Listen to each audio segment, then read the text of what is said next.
Cement stock देखिए हर्षा, हमने देखा है कि ये मई की शुरुआत से ही काफी फोकस में रहे हैं।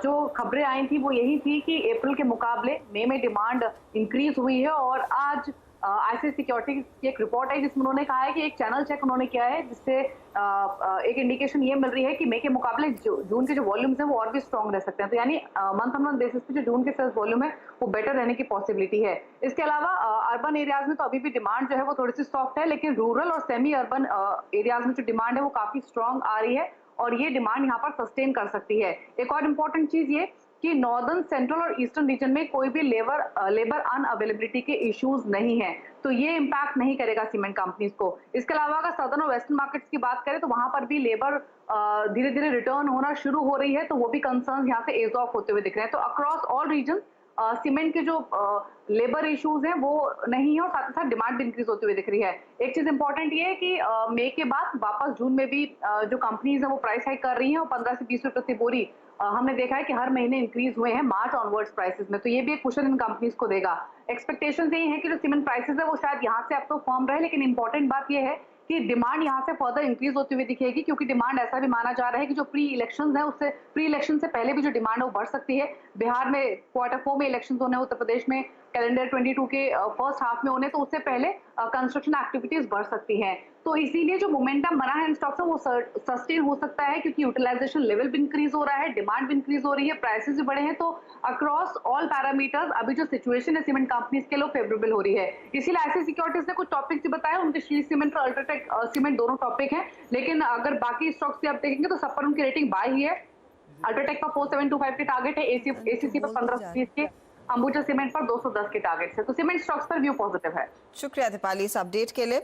अच्छा, अब गियर शिफ्ट करते हैं और देखिए ज्यादातर लोग अब छोटी क्वांटिटी में ही सही लेकिन ऑफिस लौट रहे हैं, लेकिन अभी भी एक ऐसा हिस्सा है कर्मचारियों का जो घर से काम कर रहा है, और उनके लिए एक अच्छी खबर आ रही है।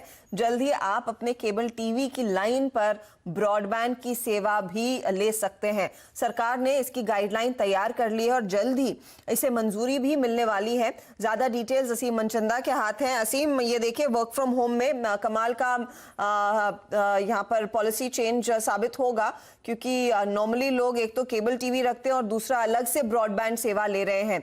क्या पॉलिसी चेंज होने वाले और किन कंपनियों के हाथ फिर इसका फायदा लगेगा, ये भी बताइए। जी, सही कहा आपने। देखिए, कोविड-19 के चलते वर्क फ्रॉम होम जो है वो बढ़ गया है, और लोग जो है उसके साथ साथ जो ब्रॉडबैंड है उसकी मांग जो है वो भी बढ़ गई है। लेकिन देश में लैंडलाइन ब्रॉडबैंड पेनिट्रेशन जो है वो काफी कम है। तो सरकार चाहती है कि देश में ब्रॉडबैंड पेनिट्रेशन को बढ़ावा देने के लिए जो मौजूदा केबल नेटवर्क कंपनियां हैं उनको भी ब्रॉडबैंड की सेवाएं जो है देने की मंजूरी जो है वो दे दी जाए। लेकिन इसमें एक बड़ा इशू जो है वो एजीआर को लेकर के आ रहा था। जो दूरसंचार विभाग था वो चाहता था कि जो केबल टीवी कंपनी है वो जो अभी केबल टीवी सर्विस दे रही है उसके ऊपर भी एजीआर जो है वो दे। जो केबल टीवी कंपनी जो है इसके लिए तैयार नहीं थी, तो वो अलग अलग सर्विसेज जो है वो प्रोवाइड करी थी। जो मल्टी सर्विस ऑपरेटर थे वो अलग अलग सर्विसेज जो है प्रोवाइड करता था। केबल टीवी की सर्विस अलग होगी, ब्रॉडबैंड की सर्विस अलग होगी, उसके लिए अलग अलग बिल जो है वो जनरेट होगा, अलग अलग बोडम जो है वो होगा, अलग अलग लाइन जो है वो आएगी। लेकिन अब जो है ये हमें सूत्रों के हवाले से जानकारी मिल रही है कि सरकार जो है ये जो अलग अलग सिस्टम है इसको खत्म करने की तैयारी जो है वो कर रही है। जो डिजिटल कम्युनिकेशन कमीशन है वो एजीआर का मुद्दा जो है सुलझाने जा रहा है।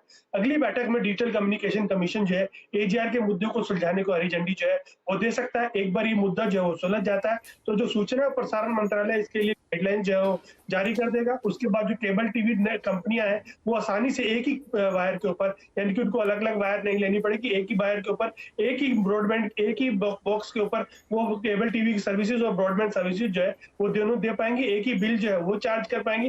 तो इससे ब्रॉडबैंड का पेनिट्रेशन बढ़ने में मदद जो है वो मिलेगी। खासतौर पर करीबन 12 करोड़ लोगों के घर में जो है वो केबल टीवी जो है वो पहुंचता है, तो सरकार इस एग्जिस्टिंग नेटवर्क को लीवरेज जो है वो कर पाएगी। तो जो मौजूदा केबल ऑपरेटर है उनको भी फायदा होगा, जो लोकल केबल ऑपरेटर है उनको भी फायदा होगा। खासतौर पर जो कंपनी इसके अंदर है, हैथवे है, डेन है या फिर सिटी केबल है, ये कंपनियां जो है आसानी से अपनी सर्विसेज जो है छोटे शहरों में भी ब्रॉडबैंड की प्रोवाइड जो कर पाएंगी। और आप देखिए इस खबर के बात करते ही हैथवे केबल में पहले 2% की बढ़त थी, अब 3.5% ऊपर हो गया है। डेन नेटवर्क जैसे स्टॉक्स जो इस बिजनेस में हैं और कुछ यहाँ पर शहरों में ये प्रोवाइड करते हैं ब्रॉडबैंड सेवा भी, उसमें भी अच्छी खासी तेजी आ रही है। हैथवे केबल के लिए एक बड़ा पॉजिटिव रहेगा। गावा साहब चार्ट चेक दीजिए इसका। कि इसमें अपमूव है यहाँ पर हैथवे केबल में, और इसका जो टारगेट है ऑन द अपसाइड कुछ 30 के आसपास है, उसके पार भी जा सकता है। बहुत ही अच्छा बेस बना है हैथवे केबल में 24 के आसपास, लेने की जगह भी अच्छी है, ले सकते हैं आज।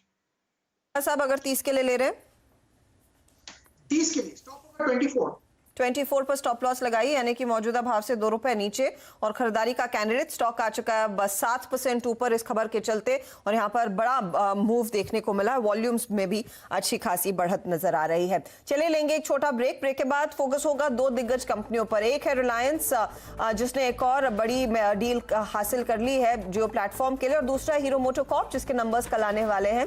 दोनों में ट्रेड का मौका है या नहीं, उस पर भी राय लेंगे ब्रेक के ठीक बाद।